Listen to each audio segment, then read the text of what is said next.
Hello, everybody, whoever, audience of spirits and people and terrestrial celestial folks. This is Scott and Rita with our cosmic dialogue, and we don't know what we're doing, so it's just our experiment again, like we always do. So, um, Rita, today you were wanted to see what our audience has for us or a Yes, topic. yes. I wanted to see if they had anything to bring into this realm, because I certainly don't.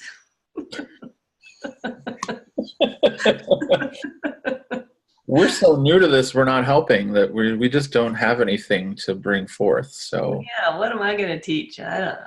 There's nothing to teach. yeah, we're No, not teaching anymore. no. It's If we um were, I don't even know if we ever were.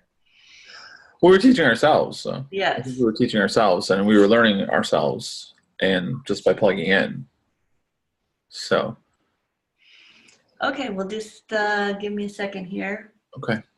Give you a little moment to get centered and get into a space for our audience. Sometimes we call our audience angels, um, spirits, beings.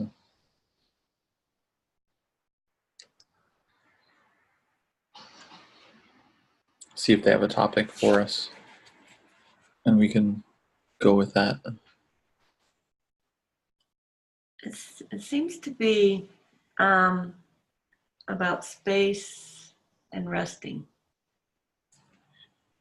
and that just being okay. What about space and resting? What about this dark time of the year and allowing that? What about just allowing space and resting and looking at darkness and not trying to interfere with darkness? That's an interesting way of putting it. Just as soon as you said that, I kind of got a weird, almost tingly back and forth feeling across my shoulders. Mm. So like not non-interference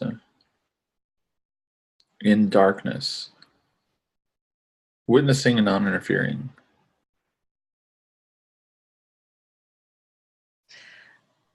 Yeah, that seems to go against everything we're being programmed to do.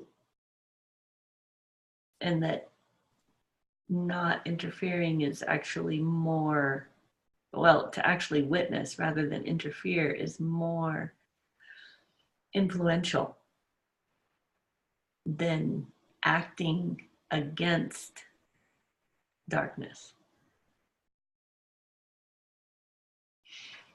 And just on a just on a personal level, if we're in this dark time of the year and we just get quiet and and just witness the darkness, participate in ourselves and witness the darkness, that is more powerful than taking action to counter darkness. Does that make sense? Yes, I when you were speaking, I got this sense of how, and we talked about this earlier, but I get a little more profound sense of this of how we don't want to take in darkness or bad feelings or um, negativity, whatever you want through. But as you were speaking, I got this sense that if we just let our eyes absorb it, if we let our eyes absorb that, um, and get our mind out of the way, get our thinking mind that judges it or um, lets us create emotions that spin out of control with it. But if we just allow our eyes to soak that up a little more, then that might be a key to transformation of that darkness. Does that make sense? Yeah. Because let's be honest, the darkness that we might witness as well as socially, not just the sun going down early at this time of year. People want it. That's their will. That's and to interfere with someone in action to their free will is not necessarily loving. It might be, but there's a fine line in there. But to witness it is always. I just, the message I get, so you and I have different clairvoyant capabilities and different ways we go about it. I get these feelings that like start creating messages in my mind, and what I'm seeing and feeling now is like that we as humans and humanity have no idea the capacity for us to witness through our eyes, through our vision, through these senses that we have. We have no idea just the vast capacity we have to witness. And that if we can get out of the way of that with our conscious babble, then we'll start seeing that we have this vastness, this real vastness, that's never been touched. You know, because we can make it in components. Like say, oh, you have a visual cortex, and you have all this on the back of your mind, and it projects images onto the back of your mind, and or this part of the brain, it lights up parts of the brain and parts of your body. But that's a very strong component. It's like we break it into component parts, and we don't see the whole and the vastness. So. But that's just the sense that just came right through to me. It's like through our eyes, we can see and we can actually hold so much more than what we even know. Mm. Yeah, and just as you were talking, I had this sense of, and even this is not necessary. Even talking about it is not necessary. Even the verbalization of what we sense and what we hold is not necessary. Mm-hmm. Yeah, just now, well, great. I mean, thank you for not being offended for me telling you that the words you're saying are not necessary. Because how many people would not just come at me with, how dare you? I have something to say. Right. And I think that the exercise is in like letting things come in, and if we just let things come in, we don't have to use the words. We can actually witness and actually, you've said this in your books and all of the other things that we've said and they've come through with our audience of like, we're already seeing completely. Mm-hmm. You know, the whole idea of we know who you are. Yeah, and I heard just now, and we know who wants the darkness. You don't have to go make your list of who's bad and who's good. We already know.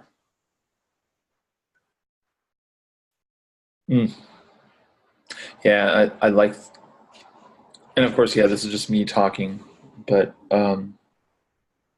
it makes that shut up shirt seem a little more appropriate to me. Yeah.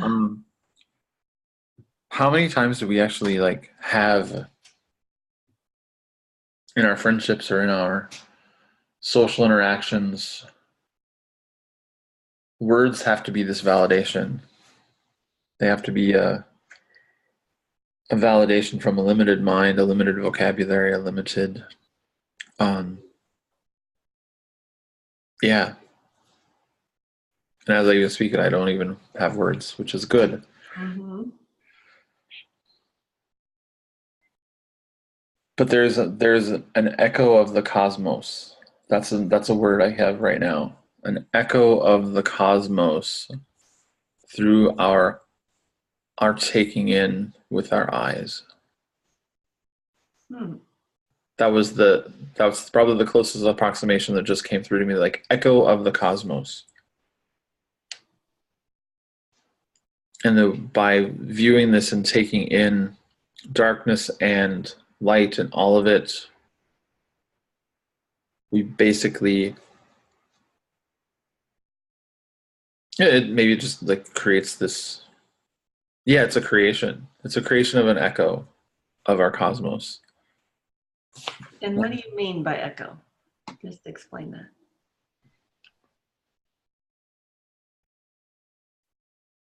Kind of a timeless reverberation that's outside of time and space that maybe crosses through that we can hear or see or sense.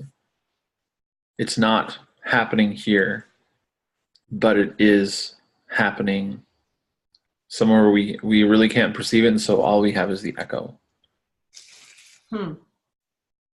because we have a limited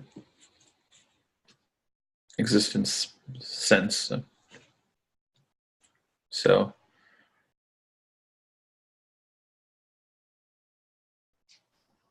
and I'm also getting the message like, Scott, you don't have to worry about it. Yeah. Don't even worry about it. Don't try to explain it. You don't have to worry about it. Yeah. I was feeling, well, I don't know. I don't get it. So, oh well.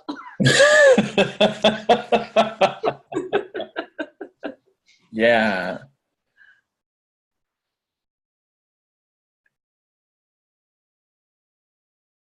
Well, what if, okay, communication obviously has evolved in our lifetime quite substantially, and it surely will continue to.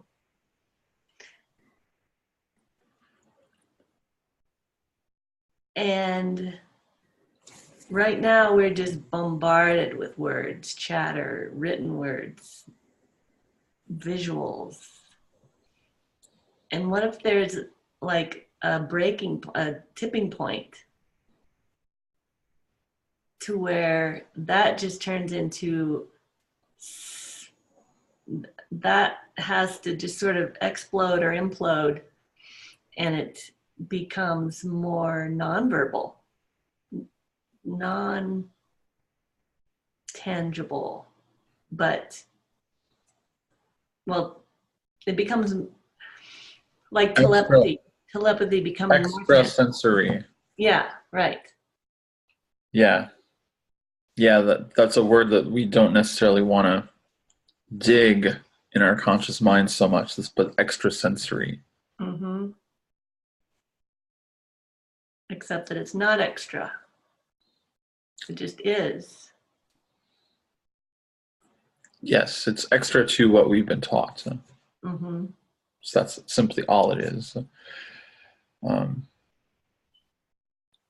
but yeah, I also the notion of what happens if we if some of us start experimenting with these tipping points of sensory experiments beyond language, beyond that. I got a sense of a little expansion in my whole body and everything just as speaking about this. And um, I imagine once we are no longer in this bodily container, we go through something in a kind of a rush, perhaps, to get there, to learn about these senses that were always there that we just don't experience in this limited body or limited consciousness here.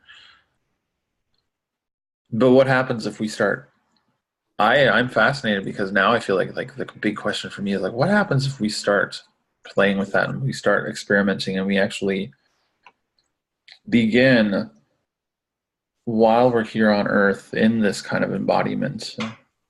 If we begin these ways of being, taking in darkness and actually feeling that and feeling that expansiveness before we die, what could that look like? I'm just getting as you say that, I'm getting they're saying that part of getting there is taking in the, witnessing the darkness that's everywhere, witnessing it honestly, taking it in, like you said, and finding out that we can handle it individually. I can handle it. I can see it. I can feel all of the horror that's going on. And I'm still here. It didn't just crush me. Mm. And then that's the portal through to the more expansive knowing what to do with all of it. Yeah, imagine we're going to get a lot of rage from folks who are like, well, how dare I just feel through things like cancer or murder or tragic experience or trauma. Thank you. There's more darkness to witness. Your rage. Yeah, yeah. So much for being popular with you and I. So. I think we gave that up a long time ago. Yes, yes, we did. But I think it's very. There's something you say in your book too is about um, not being seen as a victim, not being seen as, if you want to experience yourself from a victim mentality, you will shut out everyone else who doesn't see you that way, or you'll try to shut out everyone else who will not reinforce you that way. Right. And I'm talking more about someone else's preconceived ego and how they adapt and how they might adapt to trauma or stress, and those things are very real. But to continue demanding to be seen as, or to be treated like a victim, that's different than. We've there's a hypnotic. I guess I brought this up earlier when we talked earlier. There's a real hypnotic reinforcement that keeps us believing in a victim role societally, socially, and even the darkness plays with that. The darkness that wants to come through. Yeah, it's a whole world demanding to be coddled. Right, right. And as soon as we aren't coddled, we have to introduce something new that's dark. New darkness has to come in so that we can somehow react again, to be coddled, to be, oh, you can see this just over the arc of history. So the arc of the activist time we were in, of new trauma, new reactions. Same source, new reaction, new way of dealing with it, more traumatization, more pushing back, rather than just witnessing and shining a light to show it honestly and truthfully. Mm-hmm. So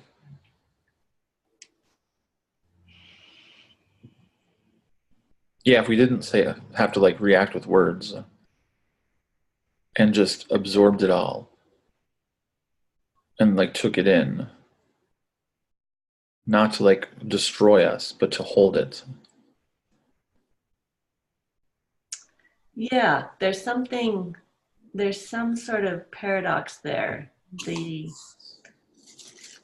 Not to absorb it so that it affects so that it degrades us, but to,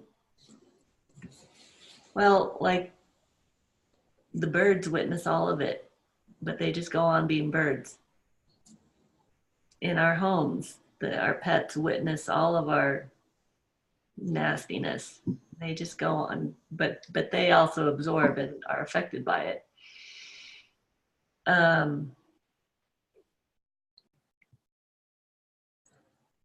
yeah, there's something we have to learn about witnessing without absorbing it into our cellular structure and taking it on, and but still witnessing it accurately. I had a notion the other day, and now even like today, it's Minnesota, January, it's 45 degrees. And I had a notion the other day because we didn't have as much snow. And I thought to myself, wow, I just wonder what people would feel if they just started saying, what is this all going to teach us? Rather than how do we fight something. I had this notion of like, what if we just decided that this was something here now to teach us, and we took it all in as a teaching and really felt it and learned it, rather than as some sort of club to wield to get what we want, or to put people in power, or to I mean, it just is. I mean, really, what's going on in the earth just is. Mm-hmm. On a very simple cellular level, it is. And realistically and probably truthfully, we are beyond fixing and reversing a process. Mm-hmm. We're very much beyond reversing a process. But now, what if we could just learn? And I was somewhat hopeful. I was like, wow, what humans are going to become these resilient people for going through this disastrous, you know, as a result of their experiment. Mm-hmm. Yeah. Well, today I asked somebody, have you stretched today? And he said, well, yeah, I have to because I'm in pain. And I said, oh, good. That's what pain's for. So you do something better than what you were doing before. It's a That's messenger. what you described. We're in pain. How about if we do something better? How How about about if we listen to that pain and just allow it to guide us? We've like listened to it and we allow it to guide us, and or better yet, like what you said earlier, listen to it and just admit that, oh, I'm witnessing it, and I can actually trust that that something outside of myself can probably take that away just as much as it has added it. or at least teach me. Teach me. Yeah. Hmm. If not take it away, teach me.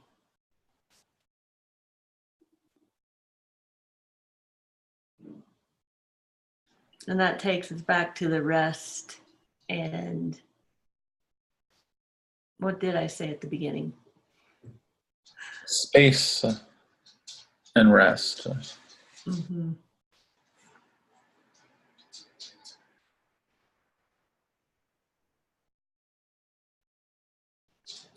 Yeah, that's really been almost like taken away from us. We hardly get any sick leave in this country. Um, what if we just got a little rest? We hardly get vacation time and for actual rest.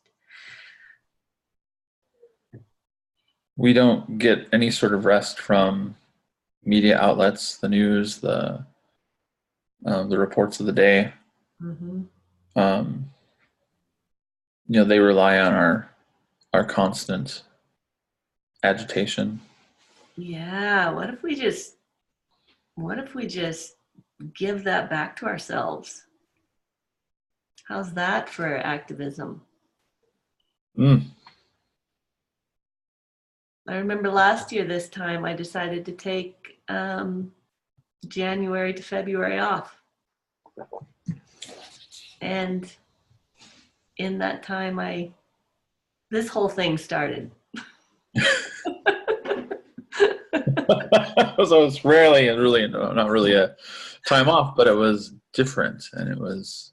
Well, yeah, but took time to rest, and things grew out of it without any effort, really.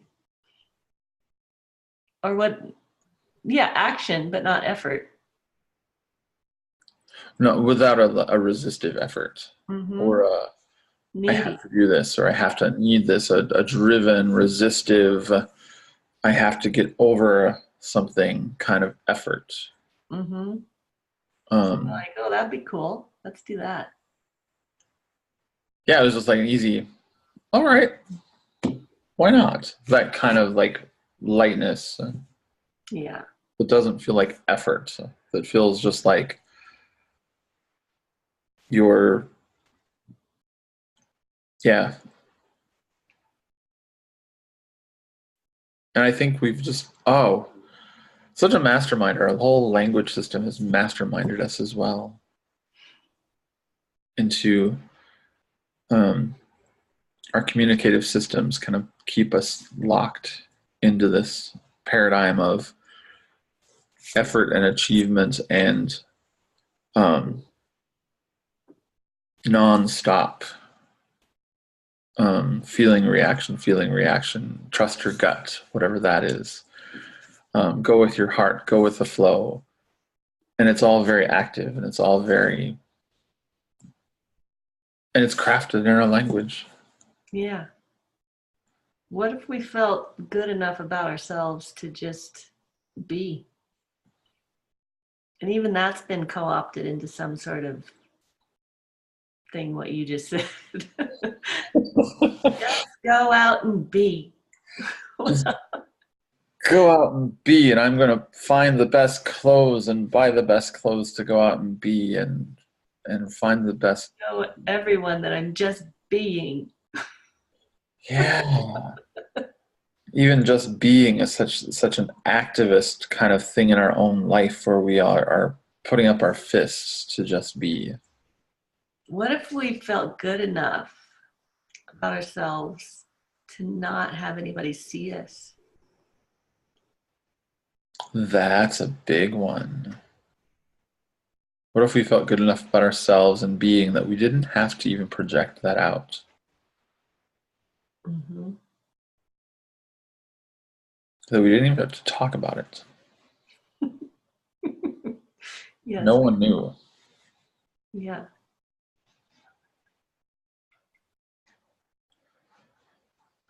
I want to get there. Mm-hmm.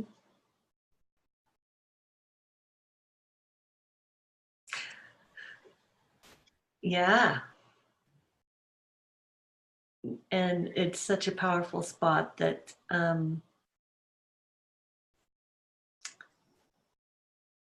we don't even know what it would create. It would create a lot of curiosity and people would really try and come in. What have you been up to? What have you been doing? There's something different about you.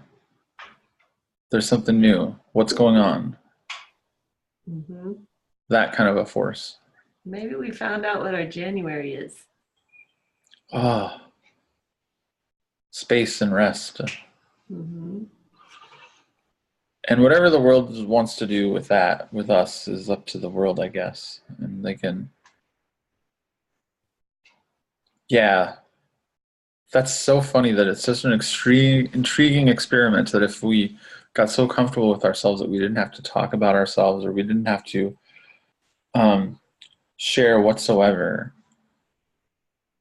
that we might show up in a moment for someone and something they could sense was just changed somehow profoundly in that moment and they had to know. That's what comes in. That's just like the rage that when we speak truth, sometimes the rage floods in. Mm-hmm. The natural force of the world is the intrigue will come in. People will be curious. They'll text us on social media, I'm sure. Be like, what's going on? Yeah, don't say anything unless somebody wants to know. Or I think our friend Vivian has this.